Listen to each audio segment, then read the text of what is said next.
નમસ્કાર, સંદેશ ન્યૂઝ જોઈ રહ્યા છો આપ તમારી સાથે સત્યની સાથે અને તમામ ન્યૂઝ અપડેટ સાથે હું ઝંખના દવે। વાતાવરણ પર નજર કરીએ તો રાજ્યભરમાં અંગ દજાડતી ગરમીની શરૂઆત થઈ ચૂકી છે। મોટાભાગના જિલ્લાઓમાં તાપમાન 1 ડિગ્રી ઊંચકાયું છે, ત્યારે રાજ્યભરમાં તાપમાનનો પારો હાલ 40 ડિગ્રીને પણ પાર પહોંચી ગયો છે।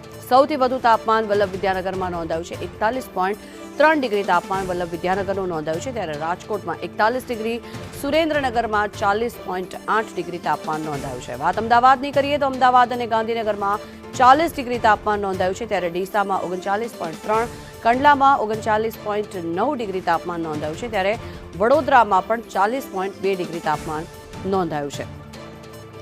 સુરતમાં 37 ડિગ્રી તાપમાન નોંધાયું છે, ત્યારે મહત્વનું છે કે જો ભુજની વાત કરીએ તો 40.2 ડિગ્રી તાપમાન ભુજમાં નોંધાયું છે। નલિયામાં 37.6 ડિગ્રી તાપમાન।